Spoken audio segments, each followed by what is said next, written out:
I'm David Griffin, I'm here at Shipley Hall Cricket Club and it's the 19th of June 2017. I'm Simon Lacey and I was born in 1964. Hello Simon, how are you? I'm very well, thank you David. Excellent.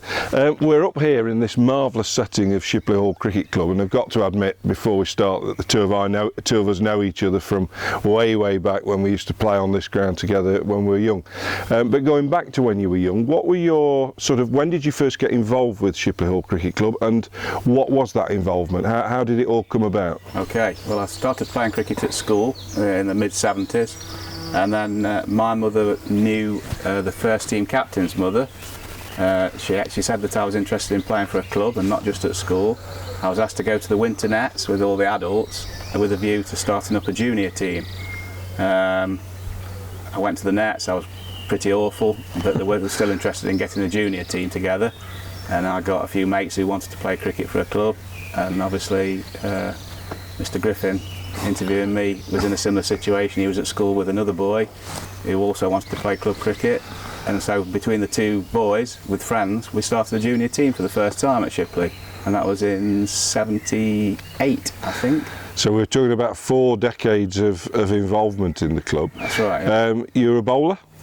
Principally? I was a batsman to start. Oh, right. I was so awful at batting that I was intelligent enough to realise that perhaps I should think about becoming a bowler. So yeah, as a senior cricketer at Shipley Hall, I was a bowler. Yeah. Excellent. So if we move from your early years when you were a junior, presumably then you graduated into the second team?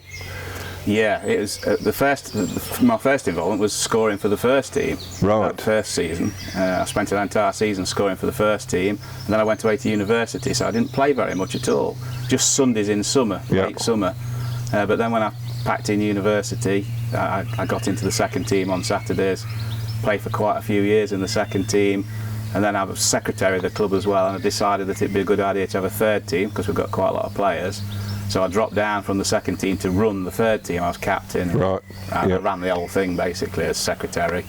And then bizarrely, towards the fag end of my career at Shipley, I sort of somehow found myself in the first team.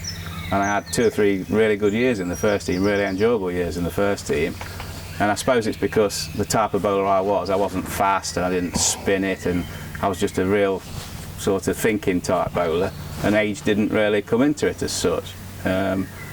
So I did have a couple of years in the first team towards the end of my sort of playing life, really, which is a bit peculiar way to do it, isn't it? Absolutely, yes. Yeah.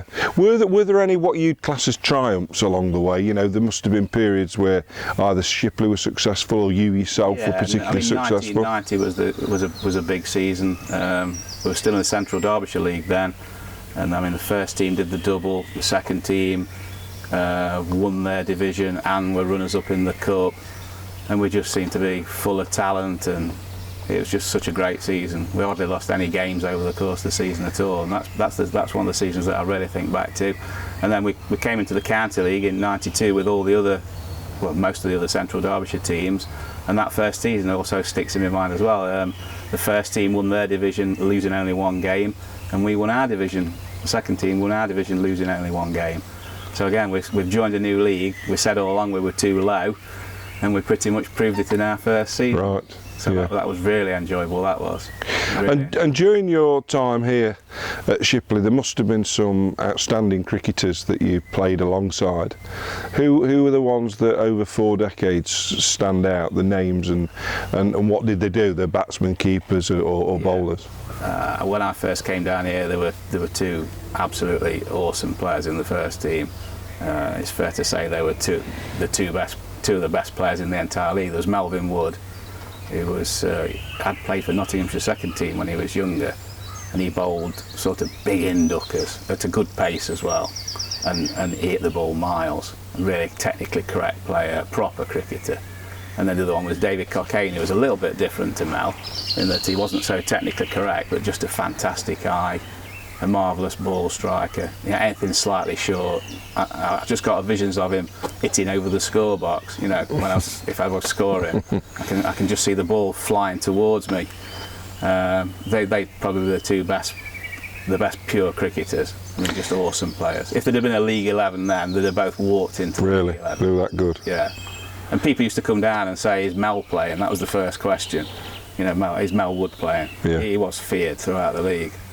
And then later times, I mean, Mark Starr's been a great cricketer for Shipley. He's the all-time leading run scorer for the club.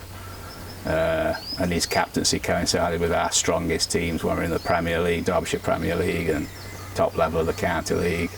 And probably the most talented person we ever produced was James Cockayne, of course, who was captain of Derbyshire Colts, played Derbyshire Seconds, left us to play for Otbrook for a few years, but has now came back.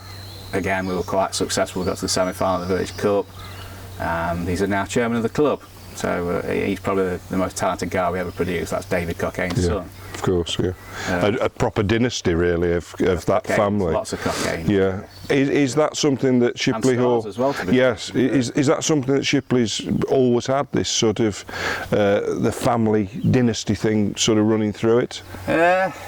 People think that, but no, I mean, the Cockaynes are 1950s onwards, so I suppose it is quite a long time, but... not before that particularly. I mean, it's a mining club before that. Yeah. It was the people who worked in the colliery played for the club, more or less. But yeah, in recent years, you know, there's lots of families here: Starrs, Hardwicks, Cockaynes, obviously Lacey's now, because both my sons are playing now. So.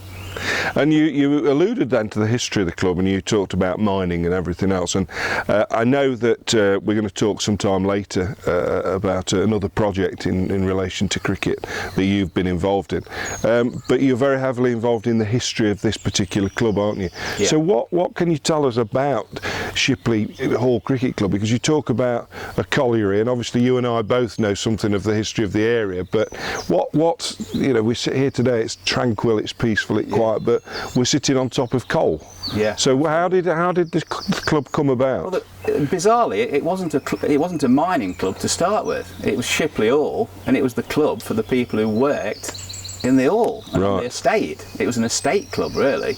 It was, I mean, and when would that have been, Simon? The ground this was at Haystack Yard. Right. And he paid it to convert it into a cricket ground. It started in 1897, and then the actual pavilion was built and opened in 1899.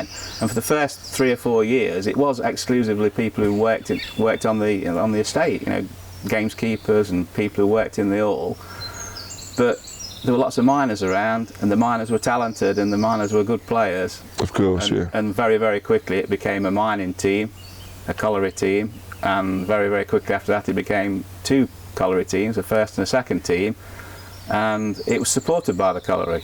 Once the Mondays sold the hall and left, the colliery took over the ground, and a guy who worked on the ground was seconded 2 or 3 days off a week to do the ground. And when did he got 2 or 3 days off a week. And when did the hall close? The Mondays left in 1920. Right. So you had 50 years. The guy who formed the club died, and his son weren't interested in this area at all. Sold up, moved down south, never came back basically. Yeah. And then the hall was left to sort of disrepair and decline, and they pulled it down during the war because it's too expensive to keep it up. But by that time the club was a proper mining, it was like a colliery team in effect. But even then a little bit different from the other colliery teams. Not interested in league games. It was still sort of that sort of element of snobbery about it, that, you know, we play, and the teams they played were like big town teams, you know, your Belpers, you know, that sort of Ilkeston, Rutland, and people like that. So they didn't play other colliery teams. They played big town teams.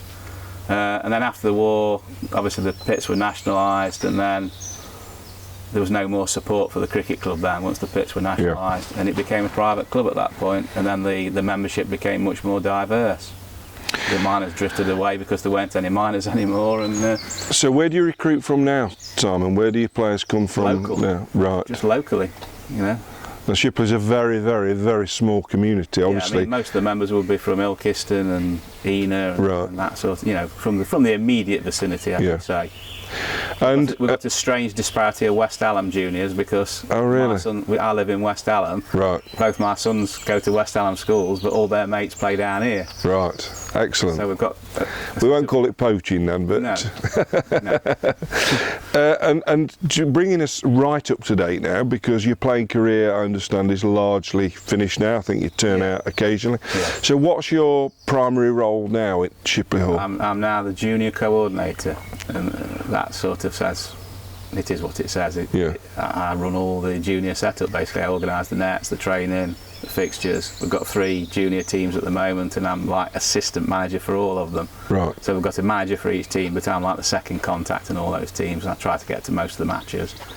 And is it useful that 40 years ago you were in that position that they're in now? Do you have that kind of recall and remember what it was like for you as a young man when you first came into the game? I try not to be quite so brutish, perhaps. Really? I recall junior cricket as being quite brutish and not particularly sort of. It was almost like I find it quite hard to carry. It's only because I love cricket so much that I really carried on, I think. Yes. I didn't find the junior cricket that enjoyable, and I don't think the juniors then were made particularly welcome. I'm not sure. It might have been. I just got the feeling that some of the members didn't want junior players coming through particularly. That was my experience then. Yeah. And we do try now to make it a whole club. So a lot of the senior players come down to watch. You know, we do get crowds down to watch the junior games, and once they sort of start playing for the second team, it does seem to sort of meld into each other. We've got a Sunday team as well, which is a mixture of older players and the better of the juniors. And that's my approach to it. I want to sort of make us a whole club, everybody interested in everybody else. Well, so I suppose that was indirectly influenced by my experience as a junior. Well, and also because your future has got to be the young players, hasn't it? You know, we can't all play till you. We'll say mid-50s, shall we? But people do play on beyond that, don't they? That's the beauty of league cricket. I think that we've got 3 teams worth of juniors at the moment, so 30, 40 players. Yeah.